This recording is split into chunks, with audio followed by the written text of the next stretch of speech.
Adrien Taquet, bonjour. Bonjour. Bienvenue dans Better Web. Est-ce que vous pouvez vous présenter en quelques minutes? Alors, je suis actuellement secrétaire d'État auprès du ministre des Solidarités et de la Santé, Olivier Véran, et je suis plus particulièrement en charge de l'enfance et des familles au sein du gouvernement. Concrètement, ça sert à quoi un secrétaire d'État chargé de l'enfance et des familles? Concrètement, enfin en tout cas tel que je l'envisage depuis 2 ans maintenant, parce que j'ai été nommé il y a 2 ans sous le gouvernement d'Édouard Philippe à l'époque, ça cherche à essayer de mieux protéger les enfants dans notre pays. Alors c'est un gros sujet d'actualité en ce moment, hein, avec le hashtag notamment MeTooInceste, la question de la violence faite aux enfants, et en particulier les violences sexuelles, mais pas que, c'est un des axes prioritaires du mandat que je me suis assigné depuis le départ. La situation des enfants dans notre pays est tout simplement inadmissible quand on connaît les chiffres. Je suis désolé, on commence par la face un peu sombre peut-être de notre discussion et de mon portefeuille, mais juste rappeler quelques chiffres. Vous avez un enfant qui meurt tous les 4 jours sous les coups de ses parents. Vous avez 25 000 plaintes pour agression sexuelle chaque année. Ce ne sont que les plaintes, hein, donc c'est probablement beaucoup plus, 10 fois plus probablement. Vous avez 700 000 enfants qui sont victimes de harcèlement scolaire. On va peut-être parler du cyberharcèlement tout à l'heure. Bon, la situation, et puis on voit tout le mouvement là autour de l'inceste. La situation des enfants dans notre pays, dans un pays comme la France, c'est celle-ci.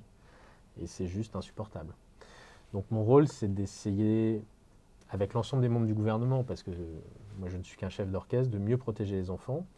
Ça dépasse largement le gouvernement, c'est un sujet de société. Enfin, je veux dire, la situation des enfants dans notre pays ne s'améliorera que si vous, moi, chacun d'entre nous, en tant que parents, en tant que citoyens, nous nous emparons du sujet et nous faisons en sorte que ça change. Voilà, et protéger les enfants, ça veut dire aussi parfois mieux accompagner les parents. Parce qu'en fait, il y a des parents qui sont aussi dans des difficultés diverses, sociales ou autres. Et il faut aussi mieux les accompagner. Voilà. Et donc il y a tout un travail qui est plus de la prévention pour mieux accompagner les parents. C'est dur d'être parent aujourd'hui en France. Enfin, d'être parent tout court, quoi. Vous êtes parent probablement, moi je le suis. Euh, alors on est parents de tout temps, on a eu nos propres parents, on est là, ça se passe pas trop mal, on fait ce qu'on peut. Donc, mais il y a des nouveaux défis. Il y a plus en plus de familles qu'on appelle monoparentales. Il y a des nouveaux enjeux.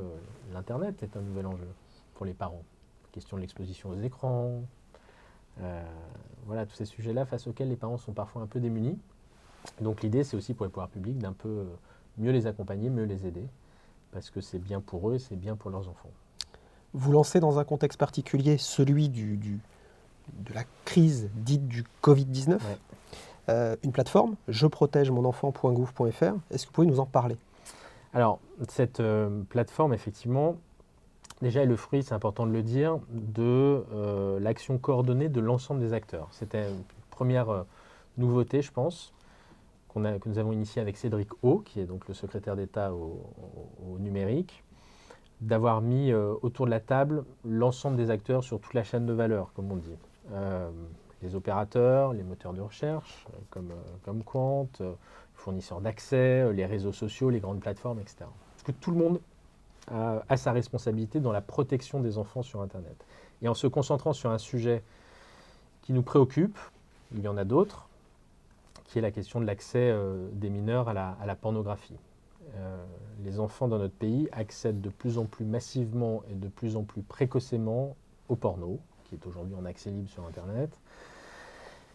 Et vous avez aujourd'hui un enfant sur 3 de 11 ans qui a déjà vu du porno.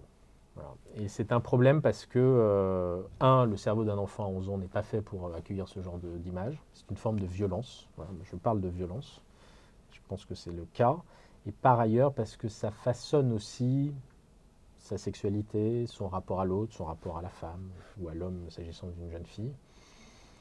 Et vous savez, vous avez près de 40% des enfants qui ont déjà vu du porno à cet âge-là qui nous disent qu'ils ont essayé de reproduire ce qu'ils ont vu. Et moi, je ne porte pas de jugement sur le porno. Hein. Le porno n'est pas interdit en France. Et moi, ce n'est pas un combat contre le porno. Ce n'est pas ça mon sujet. Je dis juste qu'il y a un certain nombre de représentations et de valeurs qui sont véhiculées qui ne sont pas faites pour des enfants de cet âge-là. Voilà. Et donc, on mène une action résolue avec l'ensemble des acteurs.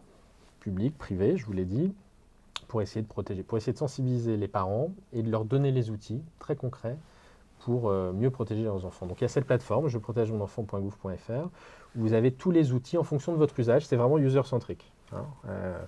Voilà, j'ai tel opérateur, je suis plutôt tablette ou plutôt iPhone, mon enfant me pique mon iPad régulièrement, il a tel âge, et en fonction un peu de votre profil, petit questionnaire au début, et ben on va vous offrir et vous aider sur les solutions les plus personnalisées possibles. Voilà. Et puis il y a tout un ensemble de ressources qui vont s'enrichir progressivement, podcasts, bibliographies, etc., qui vont être autant d'occasions pour les parents, d'une part de s'enrichir sur la question, et puis que ça soit autant d'occasions pour eux de parler avec leurs enfants de ces sujets-là. Voilà. Parce que ce qui est important sur l'Internet dans son ensemble, sur le porno, mais sur l'Internet dans son ensemble, me semble-t-il, il y a un certain nombre de sujets, vaut mieux, en tant que parent, en parler à ses enfants avant qu'Internet ne le fasse. Voilà. C'est mieux dans ce sens-là.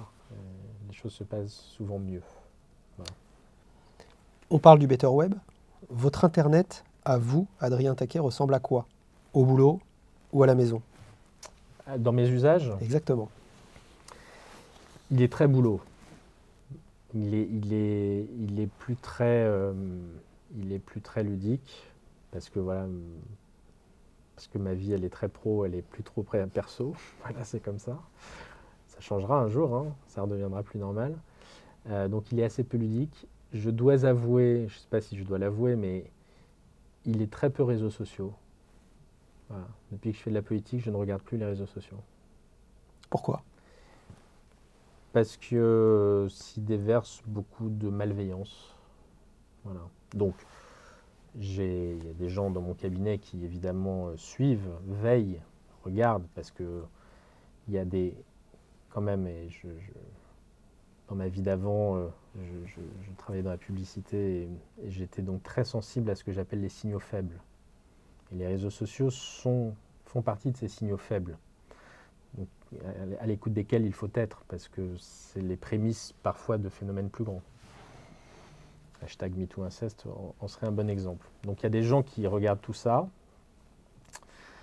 et qui sont attentifs et qui me font remonter les choses qui doivent l'être, mais il y a beaucoup de malveillance, il y a beaucoup de haters, comme on dit. Voilà. Donc je me protège en ne regardant pas ça. J'interdis à mes enfants, à mes proches de le faire. Je déconseille à ma mère de regarder ce qui se dit sur moi sur les réseaux sociaux. Et on s'en porte beaucoup mieux. Voilà.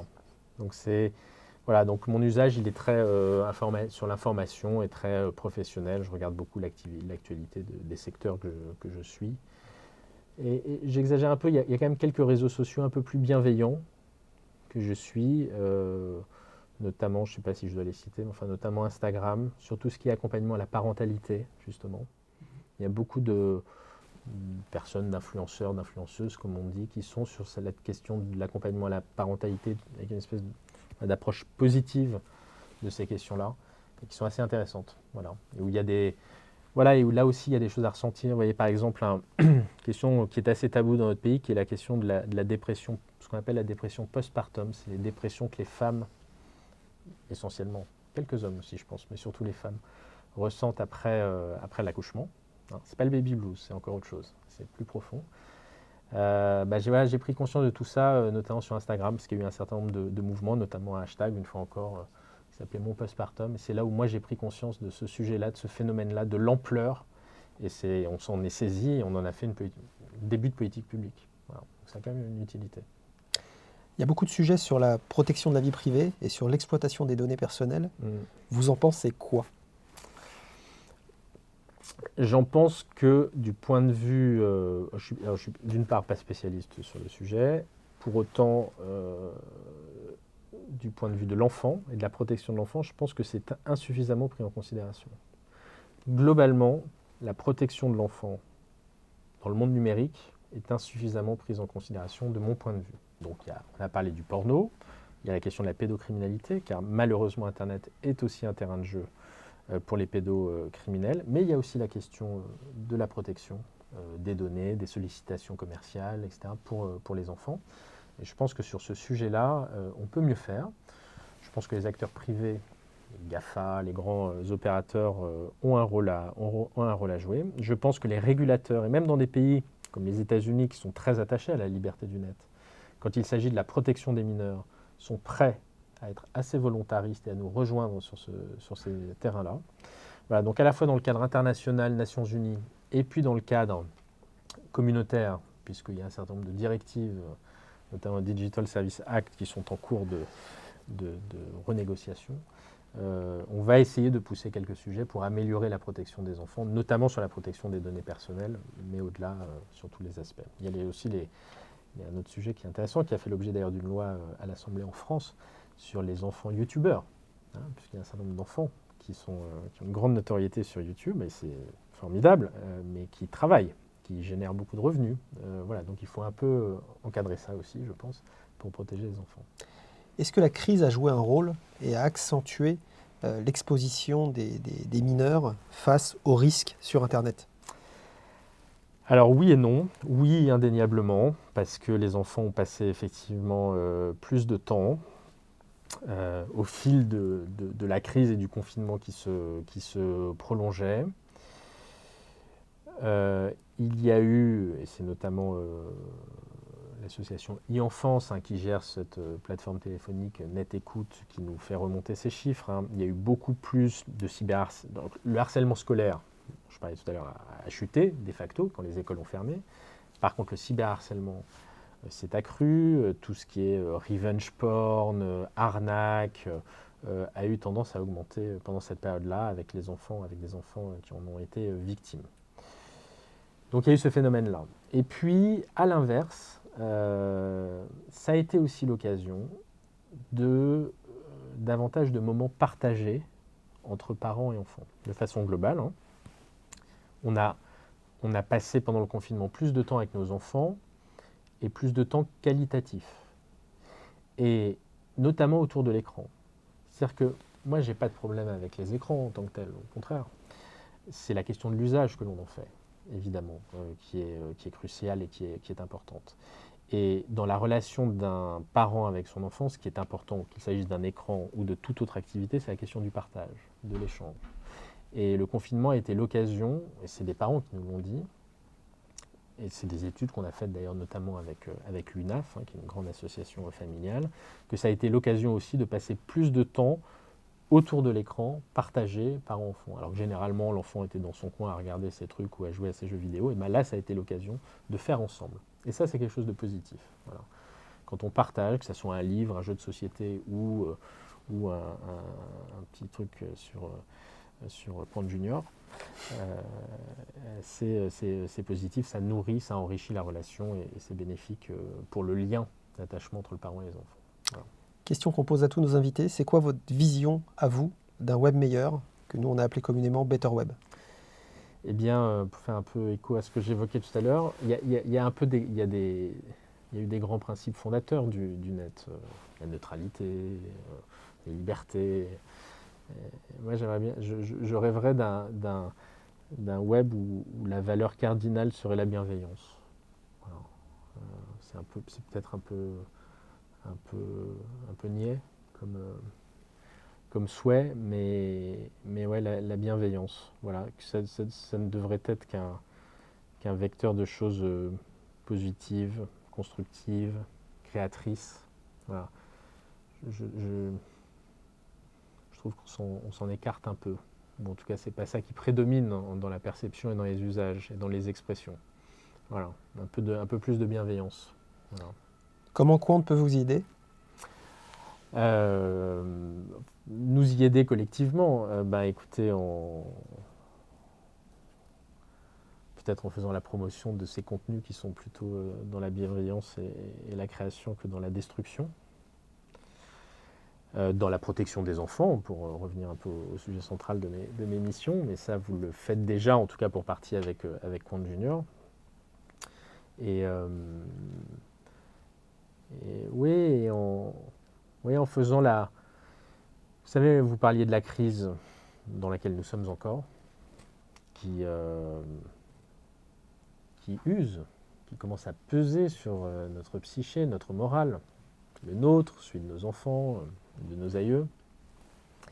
Mais moi, je suis je pense d'une part que de toute crise, on peut sortir un certain nombre d'opportunités, Et je pense que quand nous en serons sortis, et je ne sais pas quand nous en sortirons, et j'espère le plus tôt possible, mais je pense que ça donnera lieu à une vague d'énergie très positive et très créatrice. Voilà.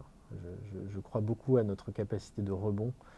Et voilà, et donc il faut que vous accompagniez ça et que Quant soit un peu le fer de lance de toutes ces initiatives formidables qui vont fleurir après ces quelques mois et années difficiles dans lesquels nous sommes.